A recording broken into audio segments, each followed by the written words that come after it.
Good morning students.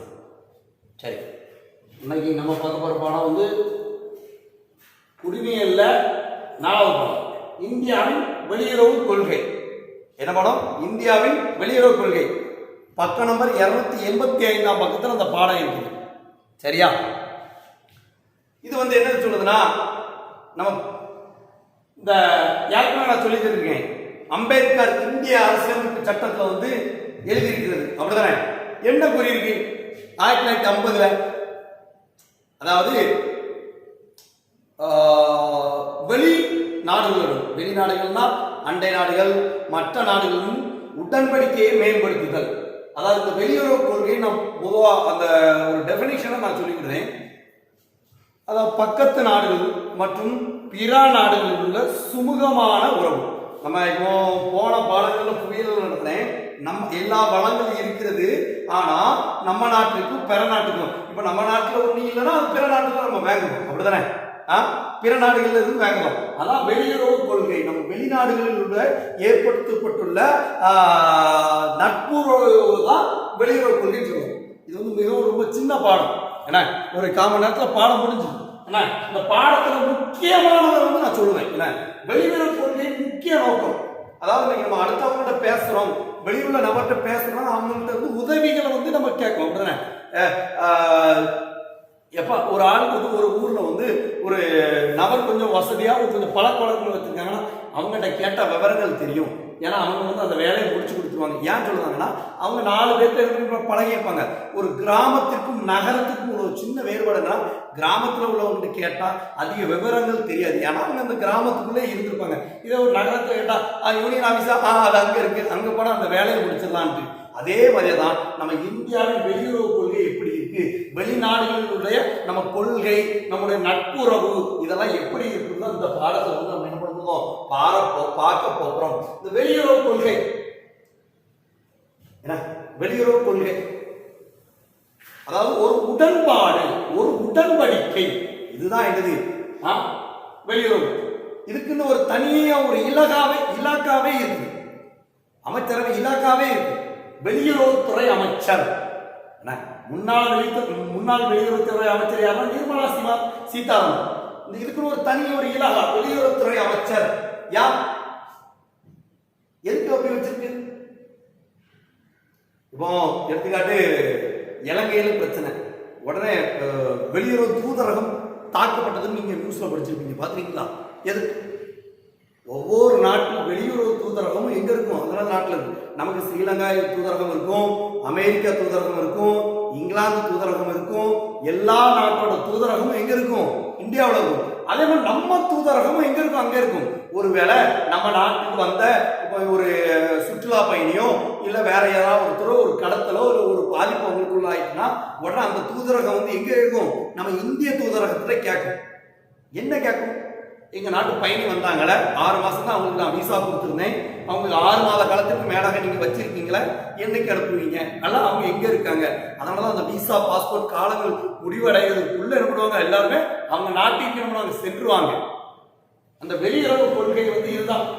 நம்ம வெளிநாடுகளுடைய நட்புறவு வந்து மேம்படுத்திக் கொள்வது. சரி, முதல் பாயிண்ட் முடிச்சு. இப்ப அடுத்து வெளியுறவு கொள்கையின் முக்கிய நோக்கம். அதாவது வெளியுறவு கொள்கைன்னா உங்களுக்கு தெரிஞ்சு வெளிநாடுகளுடைய நம்ம இருக்கு. இதோட முக்கிய நோக்கம் என்னன்னா தேச பாதுகாப்பு. அதாவது இடையில முகுந்தன் பேர் வந்து ஒரு 1 ஆண்டுகளுக்கு முன்பாக நல்லா பிரபலமாக பேசப்படுது. யார்? நம்ம அண்டை நாடுக்கும் நமக்கும் சீனாவுக்கும் நமக்கும் ஏற்பட்ட ஒரு சின்ன போர்ல வந்து முகுந்தன் வந்து எங்க போயிட்டான்? சீனாவில் வந்து தவறி அங்க மாட்டிக்கிட்டான். ஆனா அவங்க என்ன பண்ணாங்க? சீனா வந்து என்ன பண்ணாங்க? பாகிஸ்தான் வந்து என்ன பண்ணாங்க? நம்ம நாட்டில் வந்து என்ன பண்ணாங்க? விட்டாங்க. சீனாவுக்கும் நமக்கும் எல்லை பிரச்சனையில வந்து என்ன பண்ணுச்சு? ஒரு சின்ன இது நடந்துச்சு. இதெல்லாம் இந்த வெளியுறவு கொள்கையின் மூலமாக தான் என்ன பண்ணுச்சு? சமாதான பேச்சுவார்த்தை நடத்தி என்ன பண்ணுவாங்க? அவங்க வந்து நம்ம நாட்டுக்குள்ள வந்து விடுவாங்க. அதாவது இதுக்கு என்ன? தேச பாதுகாப்பு. இப்போ ஒருவேளை மாற்றம் வந்து அவங்க கொலை பண்ணிட்டாங்க இல்ல பிரச்சனை பண்ணிட்டாங்க, நம்மளே என்ன பண்ணுவோம்? போரை வந்து என்ன பண்ணுவோம்? தொடுக்கும். இதன் விளைவு என்னன்னா பாதுகாப்பு வந்து என்ன பண்ணுவோம்? பிரச்சனைக்குள்ளாகும். அதுக்கடுத்து என்னன்னா தேசிய வன்மம். அதாவது எல்லா நாட்டுக்கும் ஒரு வன்மை உண்டு. வன்மம். என்ன வன்மம்னா என்னது? ஒரு கோபம். இப்போ கிரிக்கெட் எடுத்துக்கிட்டோம்னு வச்சுக்கலாம், எந்த நாடு ஆடுதோ விளையாடலே ஒரு போராட்டங்கள் இருக்காது. இந்தியா பாகிஸ்தான் மொதல் பால் இருந்து கடைசி பால் வரைக்கும் அதிலே தரப்பான். தோத்துட்டான்னா ரொம்ப கோபம் போடுவாங்க. எதுக்கு? அந்த நாட்டு நம்ம நாட்டுக்கு ஏற்கனவே வன்மம் இருக்கிறது, வன்மம் காணப்படுகிறது. அப்படி ஒரு சில சூழல் தான் கொள்கையின் முக்கிய நோக்கத்தை வந்து என்ன பண்ணுது, பாதிப்படுகிறது. அடுத்தது என்னன்னா, இந்த வெளியுறவு கொள்கையின் முக்கிய நோக்கம் என்னன்னா, நட்பு நாடுகளின் எண்ணிக்கையை வந்து என்ன பண்ணணும், பெருக்கணும். இப்போ நம்ம போறோம், இப்போ ஒரு வேலை ஆகணும், தாலுகா ஆஃபீஸ்ல ஒரு வேலை ஆகணும்னா முதல்ல ஒரு ஆளை பார்ப்போம், அடுத்தது ஒரு ஆளை பார்ப்போம். நம்மளுடைய நட்பு அதாவது எண்ணிக்கையை பெருக்கணும். இப்போ நண்பர்கள் அதிகம் இருந்தாங்க, இப்போ எனக்கு வந்து தாலுகா ஆஃபீஸ்ல ஒரு ஆள் இருக்குன்னா அந்த ஆளை வச்சு எளிதாக என்ன பண்ணிடுவோம், ஒரு வேலை வந்து என்ன பண்ணுவோம், நடைபெறும். அந்த வெளியுறவு முக்கிய நோக்கம் என்னது, நட்பு நாடுகள் எண்ணிக்கை பெருக்கணும். அப்பதான் ஒரு பிரச்சனைனா நட்பு நாடுகளின் உதவி என்ன பண்ண முடியும், தேடி அவங்களுக்கு வந்து என்ன பண்ணணும், பிரச்சனையை வந்து சால்வ் பண்ண முடியும். அடுத்து என்னதுன்னா, உலக அமைதி. உலக அமைதி வந்து என்ன பண்ணணும், ஒருங்கிணைக்கணும். உலக அமைதி வந்து என்ன பண்ணணும், இங்க என்னது, இது குறிக்கோள். ஏன்னா இதுதான் என்னது, இதனுடைய முக்கிய நோக்கமாக காணப்படுகிறது. அடுத்தது பஞ்சசீலம். பஞ்சபூதங்கள்லாம் 5, பஞ்சசீலமும் 5. ஏன்னா இது வந்து ஜவஹர்லால் நேரு 1955ஆம் ஆண்டு தான் என்ன பண்ணாங்க, இந்த பஞ்சசீலம் ஒரு கொள்கையை எழுதாங்க. ஏன்னா இது வந்து என்னன்னா, சூயன் லாய் பிரதமர் இவங்கெல்லாம் இணைந்துதான் இந்த பஞ்சசீல கொள்கையை விடுறாங்க. இந்த பஞ்சசீல கொள்கையை விடுவதற்கான ஒரு காரணம் என்ன தெரியுமா? ஃபர்ஸ்ட், ஒரு நாட்டு வந்து மற்றொரு நாடுகளை வந்து என்ன பண்ணக்கூடாது, தாக்க கூடாது. மொத்தம் இதே என்னது, அதாவது பொதுவா ஜவஹர்லால் நேரு வந்து என்னன்னா, போரை வந்து விரும்பல. அவருடைய எண்ணம் முதல் என்னன்னா, அமைதி தான் அவருடைய முதல் குறிக்கோளே. ஜவஹர்லால் நேரு குறிக்கோளே அமைதி. அதாவது ஒரு நாடு மற்ற நாடுகளை வந்து தாக்கக்கூடாது. இப்ப நான் வந்து வலிமையான நாடு அப்படிதானே, அப்போ என்னை விட ஒரு சின்ன நாட்டை வந்து நான் தாக்கக்கூடாது. அப்படி தாக்குன்னா அது வந்து வெளியுறவு கொள்கையின் என்னது முக்கிய பிரச்சனையாயிருக்கு. நமக்கு அதுக்கு தனியா ஒப்பந்தம், ஒரு சாக்கு ஒரு ஒப்பந்தம் இருக்கு, சரியா? அதை நான் அடுத்தது சொல்றேன். முதல்ல அந்த பஞ்சசீலத்தை முக்கியக்கூடாது. எந்த ஒரு நாடும் பிற நாட்டை என்ன பண்ணக்கூடாது, தாக்க கூடாது. அதுக்கடுத்து என்னன்னா, பரஸ்பர ஆக்கிரமிப்பு. பரஸ்பர ஆக்கிரமிப்புனா ஒரு இணங்கி போகணும். அதாவது நம்ம சொல்லலாம், பாகிஸ்தானுக்கு நமக்கு பிரச்சனை இருக்கு, சீனாவுக்கு நமக்கு பிரச்சனை இருக்கு. ஆனா இந்த பிரச்சனையை வந்து என்னன்னா, அமைதியுடனும் இணங்கி போறதா இருக்கணும் பார்த்துக்கோங்க. அதற்கடுத்து என்ன சொல்லுதுன்னா, அதாவது பஞ்சசீல கொள்கைப்படி உள்நாட்டு விவகாரங்கள் பிற நாடுகள் தலையிடக்கூடாது. இப்ப நம்ம வீட்டு பிரச்சனையில வந்து அடுத்த வீட்டுக்காரங்க என்ன பண்ண கூடாது, தலையிடுவது வந்து விரும்ப கூடாது. நம்ம வீட்டு பிரச்சனையில அடுத்த வீடு வந்து தலையிடுறது வந்து நம்ம நல்லா இருக்கு. ஏன் அப்படி தலையிட்டாது நல்லா இருக்கு. அதே மாதிரிதான் நம்ம நாட்டில் நடக்கக்கூடிய பிரச்சனை, நம்ம நாட்டில் ஒருவேளை ஒரு வறுமையா இருக்கலாம், அல்லாட்டது ஒரு ஒரு உள்நாட்டு விவகாரங்கள் சண்டையா இருக்கலாம், மாநிலங்களுக்கு பிரச்சனையா இருக்கலாம். அதுல வந்து நான் அமெரிக்கா பெரிய நாடு, நான் வந்து தலையிட்டு தீர்த்து வைக்கேன் அப்படின்னு, நான் நட்பு நாடு தீர்த்து வைக்கின்றது மற்ற நாடுகள் என்ன பண்ணக்கூடாது, தலையிட கூடாது. அதுக்கடுத்து என்னன்னா, பரஸ்பர நல்லுறவை பேணுதல். நல்லுறவை பேணும். நல்லுறவை பேண என் தேவைகள் தீர்க்கப்படும். எனக்கு ஒரு தேவை, இப்ப எனக்கு கஜா புயல், சுனாமி, இது ஒரு இயற்கை பேரழிவு வந்துட்டு, அப்போ வந்து அது தீர்க்க எனக்கு கொஞ்சம் தேவை, எனக்கு தாங்க. அந்த தேவைகளும் பரஸ்பர நல்லுறவு, ஒரு நல்லுறவோடு என்ன பண்ணணும், மெயின்டைன் பண்ணணும். அதுக்கடுத்து என்ன, அமைதியாக சேர்ந்திருத்தல். அமைதியாக அந்த நாடுக்கு இந்த நாடுக்கு என்னென்ன முக்கியமா அமைதி. நான் நேரு வந்து பொதுவாகவே எதெல்லாம் விரும்புவார், அமைதியை விரும்புவார். காரணம் என்னன்னா, அமைதியா இருந்தால்தான் எனது அந்த இது, அதாவது இந்த பஞ்சசீலத்தின் முக்கியமான நோக்கங்கள் அமைதி ஒன்றை கூறப்பட்டுள்ளது. எதற்கு அமைதியை அடிப்படையாக கொண்டுள்ளதுன்னா, இந்த அமைதி தான் எனது பஞ்சசீலம். அப்போ பிற நாட்டு பிரச்சனையில தலையிடக்கூடாது, பிற நாட்டு பிரச்சனையில தலையிடக்கூடாது, பிற நாட்டுல ஆக்கிரமிப்பு செய்யக்கூடாது, பிற நாட்டு பிரச்சனையில விவகாரங்களை தலையிடக்கூடாது, அமைதியா இருக்கணும். என்ன அது சமத்துவம் பேணும். இதுதான் அந்த பஞ்சசீல கொள்கையின் முக்கியமான நோக்கம். சரி, இந்த கொள்கையை வச்சு என்ன? இதான் ஜவஹர்லால் நேரு சொல்லியிருக்காரு, இந்த கொள்கை தான் எனக்கு முக்கியம். நம்ம சுதந்திரம் அடைந்த பிறகு பிற நாடு வெளியுறவு கொள்கைக்கு, இந்த வெளியுறவு கொள்கையினாலே ஒரு முக்கியமானது ஜவஹர்லால் நேரு தான் ஒரு குறிப்பின ஆள். மற்ற நாடுகள சமாதானத்தை பெறணும், மற்ற நாடுகளோட சண்டை இருக்கக்கூடாது. அப்படிதான் இருந்தாலும் நம்ம அடிக்கடி சண்டை நடந்துச்சுன்னா நம்ம நாட்டில் எது இருக்காது, நிம்மதி இருக்காது. நம்ம நாட்டில் உள்ள வளங்களும் செல்வங்களும் என்னப்படும் சீரழிஞ்சு மக்கள் வறுமைக்குள்ள தள்ளப்படுவாங்க. அப்படிதானே? ஏன் முதல் உலக போர், இரண்டாம் உலக போர்ல சண்டை வந்துடும், பல ஆயிரம் பில்லியன் மக்கள் இறந்து என்ன பண்ணாங்கன்னா அந்த நாட்டோட முக்கிய பாகத்தை எடுத்துருவாங்க. அதனாலதான் எழுதுறாரு, இந்த பஞ்சசீல கொள்கையை வெளியிட்டு என்ன பண்ணதா இருக்காரு. அதுக்கு வெளியுறவு கொள்கையின் அடிப்படை காரணிகள், இந்த வெளியுறவு கொள்கை அடிப்படை காரணிகள் என்ன? எதுக்கு இந்த வெளியுறவு கொள்கை வேணும்? நான் சொன்னேன், நம்மகிட்ட இல்லாததை நம்ம அவங்ககிட்ட என்ன பண்ணிடுவோம், வாங்கிடுவோம். இப்போ நம்மகிட்ட பெட்ரோல் டீசல் இல்லை, ஆனா நம்மகிட்ட என்னது இருக்கு? விவசாயம் இருக்கு. அரபு நாடுகளில் என்னது கிடையாது? விவசாயம் கிடையாது. அப்போ நமக்கு தேவை பெட்ரோல் டீசல். அப்போ இந்த வெளியுறவு கொள்கை நல்லா இருந்தால்தான் என்னது கிடைக்கும்? அவன் நாட்டில் உள்ள மூலப்பொருள் நமக்கு கிடைக்கும். அப்படித்தானே? இப்போ முதலாக செல்போன் தயாரிச்சாங்க. அப்போ வந்து செல்போன் தயாரிக்கிறதுல அந்த செல்போன் எங்க வெளிநாடுகளில் தயாரிக்க நமக்கு வந்துச்சு. யார்? இந்த வெளியுறவு கொள்கையின் அடிப்படை. ஒவ்வொரு கண்டுபிடிப்புகளும் நம்ம நாட்டுக்கு இருக்கணும், அந்த வெளியுறவு கொள்கை இருக்க போய் தான். ஏன்னா அந்த நாட்டு டெக்னாலஜிஸ்க்கு தகுந்தாப்ப நம்ம வாழணும். அப்படிதானே? நம்ம நாடுகளில் கிடைக்க பொருளாதாரம் அந்த நாட்டில இருந்து கிடைக்கணும், இந்த வெளியுறவு அடிப்படை காரணம் இருக்க போய் தான். அதே மாதிரியா ஒரு போர் இடையில பனிப்போர் நடந்துச்சு. நம்ம இந்தியாவுக்கும் பாகிஸ்தான் போர் நடந்திருக்கு. ஏன்னா கார்கில் போர் நடைபெற்றது. அதுல இந்த வெளியுறவு கொள்கை முக்கிய பங்கு வகிக்குது. அப்போ ஒரு சின்ன ஒரு பிரச்சனை நடக்குன்னா இந்த வெளியுறவு கொள்கையில உடன்பாடிக்கப்பட்டுள்ள நாடுகளுக்கும் சமாதான பேச்சுவார்த்தை நடத்தும். நீங்க எதற்கு அப்படி போரிடுவீங்க? இது தவறு.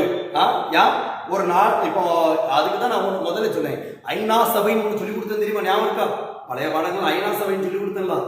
ஒரு சிறிய நாடை ஒரு பெரிய நாடு தாக்கக்கூடாது. அப்படி தாக்குனா என்ன காரணம்? இப்போ நம்ம பாகிஸ்தான, ஸ்ரீலங்கா, நம்ம நாட்டில் நம்ம ஸ்ரீலங்காலாம் அதிகமாக போச்சுன்னா நம்ம நாட்டோட தமிழ்நாட்டு மக்கள் தொகை தான் ஸ்ரீலங்கா. ஏன்னா மொத்தம் உலகத்தில் 2வது மக்கள் தொகை. ஃபர்ஸ்ட் யாரு? சீனா 172 கோடி. நம்ம 138 கோடி தற்போது கணக்கெடுப்பின்படி இருக்குது. 132 கோடி படிச்சிருப்பிய, தற்போது கணக்கு 138. 3வது மக்கள் தொகை அமெரிக்கா, வெறும் 33 கோடி. என்ன நம்ம எத்தனை மடங்கு இருக்கும் அமெரிக்காவுக்கு? 6 மடங்கு அமெரிக்காவோட அதிகமா இருக்கும். ஆனா இலங்கை நம்ம தமிழ்நாடு போன்றுதான் காணப்படுது. ஆனா அது பண்ற சட்டம் என்னது? கணக்கு கிடையாது. ஆனா இதெல்லாம் ஏன் நம்ம நினைச்சா அவ்வளவு அடிச்சு நம்ம எதுக்கு அடிக்க முடியல? ஏன்னா இந்த வெளியுறவு கொள்கையின் அடிப்படையில் நம்ம நடக்கணும். அதை மீறினா ஐநா சபை கொஸ்டின் கேட்கணும். இந்த ஐநா சபை கொஸ்டினுக்கு நம்ம பதில் சொல்லணும். இல்லைன்னா நம்ம நினைச்சா யார நேபாளத்தை ஒரே நிமிஷத்துல அடிச்சு வாங்கிடலாம், வங்காளதேசத்தை 5 நிமிஷத்துல அடிச்சிடலாம். எப்படி? எதுக்கு? இந்த வெளியுறவு கொள்கையின் அடிப்படையில் நம்ம செயல்படணுங்கிறதுக்காக தான் பனிப்போரையோ மற்ற போரையோ என்ன பண்ணுது ஏற்பட்டாலும் அதை தடுத்து நிறுத்துது. அதுக்கு அடுத்தது அணுகுண்டு சோதனை, ஏவுகணை சோதனை, இதெல்லாம் நடைபெறும்னா முதல்ல எங்க பெர்மிஷன் ஆகணும்? வெளியுறவு கொள்கையில என்ன பண்ணணும்? பெர்மிஷன் ஆகணும். முதல்ல அணுகுண்டு சோதனை எங்க நடைபெற்றுனா பொக்ரான்ல நடைபெற்றுச்சு. ஏன்னா அது மற்றவங்களுக்கும் பாதிப்படையக்கூடாது, பிற நாட்டுகளை அச்சுறுத்துவதாகவும் இருக்கக்கூடாது. இப்போ ரீசெண்டா சைனாவுக்கு நமக்கும் ஏற்பட்டுள்ள பிரச்சனையில டிஃப்ரெண்ட் நடைபெற்றுச்சு. மேட்ச் பண்ணி பார்க்கங்க. அப்படி மேட்ச் பண்ணி பார்க்கறதுல நம்ம நாட்டில் எவ்வளவு அணு ஆயுதங்கள் இருக்கு, பிற நாடுகள் அணு ஆயுதங்கள் எவ்வளவு இருக்கு, அதை மேட்ச் பண்ண போச்சுல இந்த வெளியுறவு கொள்கையில என்னது சைனா அதிகமா இருக்கு. போர் எடுத்தா சைனா தான் ஜெயிக்க மாதிரி வருது. இதான் வைக்கணும், இவ்வளவுதான் வைக்கணும் இந்த வெளியுறவு கொள்கை நோக்கங்கள். சரியா? சரி, இப்ப அணிசேரா இயக்கம் என்ன? அணிசேரா இயக்கம்னா என்ன சொல்லுங்க, உங்களுக்கு தெரியுமா? அதாவது ஒரு நாட்டுடன் பிற நாடுகள் இணக்கமா தான் இருக்கணுமோ தவிர அணியணியா சேர்ந்து ஒரு குட்டி நாடுகளையோ பிற நாடுகளையோ என்ன பண்ணக்கூடாது, அபகரிக்க கூடாது. பிற நாடுகளை அந்த அணிசேரா இயக்கம் வந்து பிற நாடை வந்து இங்கக்கூடாது. அதாவது என்னதுன்னா அது பிற நாடுகள் வந்து இங்கக்கூடாது. அது மட்டும் இல்லாமல் பிற நாடு வளங்களை சொல்லக்கூடாது, ராணுவத்தில் பங்கேற்கக்கூடாது, ராணுவம் வந்து இவ்வளோ வலிமையாக தான் இருக்கணும் அப்படின்னு ஒரு குறிப்பிட்ட கொள்கையோட தான் இந்த அணிசேரா இயக்கம் காணப்படுகிறது. அந்த வெளியுறவு கொள்கையின் அடிப்படை கருத்துக்கள். இந்த வெளியுறவு கொள்கை அப்படின்னா என்ன? நான் முதல்ல சொன்னேன், வெளியுறவு கொள்கை முக்கிய நோக்கம் வேற, கருத்து வேற. இந்த பாடத்துல நோக்கம்னா இதைத்தான் நோக்கமாக கொண்டு இருக்கணும், சமூக பாதுகாப்பு, பிற நாடுகள் நட்புறவு. ஆனா இந்த அடிப்படை கருத்து வந்து என்னன்னா இது இப்படி இருந்திருக்கலாமே, அதாவது முதல்ல இப்படிதான் இருக்கணுங்கிறது. அதாவது அடிப்படை கருத்து முக்கிய நோக்கம்னா தேசிய நலனை பாதுகாத்தல். தேசிய நலனை பாதுகாத்தல்னா என்ன?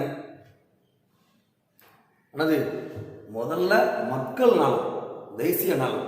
அதாவது மக்களுக்கோ அடுத்த நாட்டு மக்களுக்கோ தேசத்திற்கோ எந்த ஒரு பிரச்சனையும் இல்லாமல் சமூகமாக இருப்பதா தேசிய நலனை பாதுகாத்தல். அது வந்து இந்த கருத்து வெளியுறவு முக்கியமான கருத்து தேசிய நலனை பாதுகாத்தல புரியுது.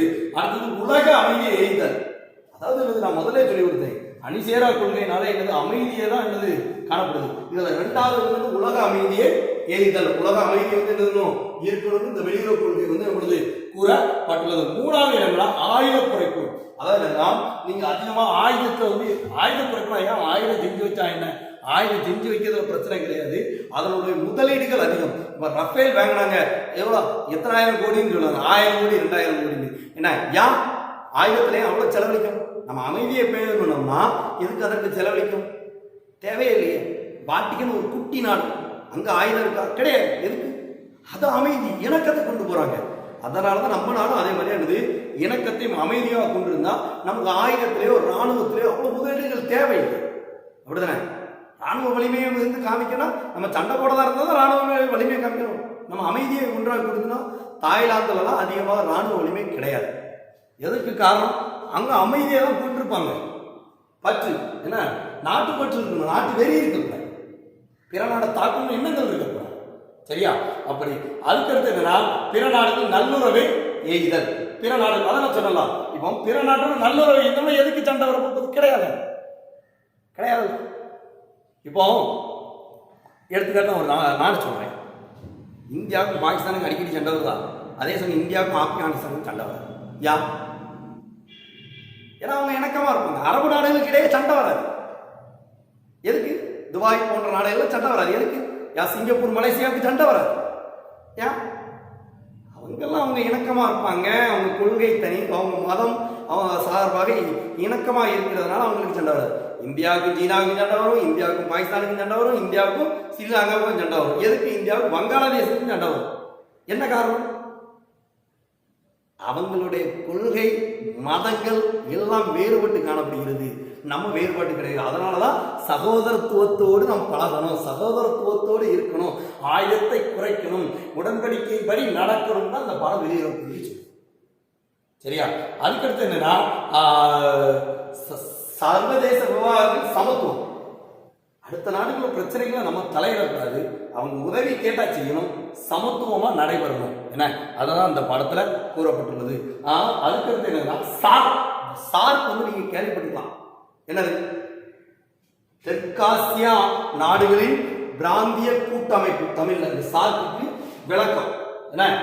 இங்கிலீஷ்ல என்னன்னா south Asian association for regional corporation.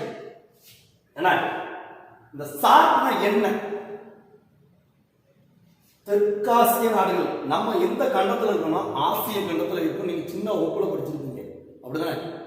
நம்ம எந்த வகுப்புல இருக்கோம்னா ஆசிய கண்டத்துல இருக்கோம், படிச்சிருக்கீங்க. அந்த தெற்காசிய கூட்டமைப்பு, அதுலயும் இப்ப நம்ம வட இந்தியா தென்னிந்தியான்னு இருக்கலாம், அதே மாதிரி தெற்காசியம் பிரிச்சிருக்காங்க. இதுல எந்தெந்த நாடுகள் வருதுன்னா ஃபர்ஸ்ட் ஆப்கானிஸ்தான், ரெண்டாவது பாகிஸ்தான், இந்தியா, சீனா, பூடான், நேபாளம் போன்ற நாடுகள், வேற இலங்கை போன்ற நாடுகள் தான் இது தெற்காசிய நாடுகள். இவங்க ஒரு கூட்டமைப்பு வச்சிருக்காங்க. இந்த பஞ்சசீலம் அணிசேரா கொள்கை போன்ற கொள்கையின் அடிப்படை போன்று இவங்க ஒரு கூட்டமைப்பு வச்சிருக்காங்க. என்ன கூட்டமைப்புனா எந்த நாடும் பிற நாடுகளுடன் என்ன கூடாது, விவகாரம் தரக்கூடாது, நம்ம எல்லாம் ஒரே இனம், நம்மளாம் தெற்க.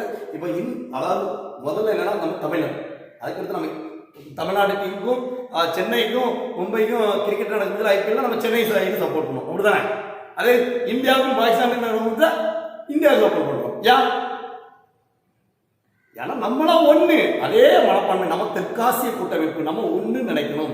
ஆசிய விளையாட்டுகள் விளையாடு, அதே மாதிரியா நம்ம ஆசிய அணி நிறைய கப் அடிக்கணும், ஆசிய கண்டம் கப் அடிக்கணும் ஒலிம்பிக்ல, அப்படி நினைக்கணும். அதுக்கடுத்து இப்படித்தான் என்னது, நாம் ஒன்று நினைக்கணும். அதுக்கடுத்து இந்த பாடத்தில் முக்கியம் இருந்ததுன்னா வெளியுறவு கொள்கை என்ன என்பது வந்து மற்ற நாடுகளின் உரை பேணுது. இதுல ராஜதந்திரம் ஒண்ணு உண்டு. ஆனா இது அதிகமாக வெளியே கிடையாது, இந்த பாடங்கள்ல கிடையாது. ராஜதந்திரமா செயல்படுத்தாங்கன்னு சொல்லுவாங்க தெரியுமா? அதாவது இந்த கொள்கையை பேணி காத்து ராஜதந்திரமாக செயல்படணும். நம்ம இந்த கொள்கையை பேணி காத்தாலும் பிற நாடுகள் பேணி காக்கிறவா என்பதை ராஜதந்திரத்தோடு செயல்பட்டு கொண்டு. ஏன்னா சீனாவை நம்மளும் வெளியுறவு கொள்கையில் நல்லா சுமூகமாக தான் இருந்தோம். ஆனால் இடையில எல்லை பிரச்சனைகளை தலையிடுறாங்க. அந்த இதை வந்து பாதுகாப்பு தான் இந்த பாடம். இது ஒரு சிறிய பாடம் தான், இது குடுமையில் இது முக்கியமான கேள்விகள் இருக்கு, படிங்க.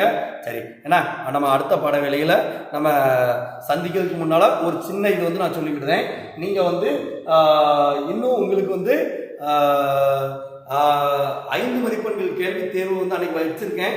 நிறைய பேர் வந்து இன்னும் சரியா விடை எழுதலை. அது அடுத்த பாடல்கள் வந்து நம்ம குழுவுக்கு வந்து நீங்கள் விடை அனுப்புங்க. நன்றி, வணக்கம்.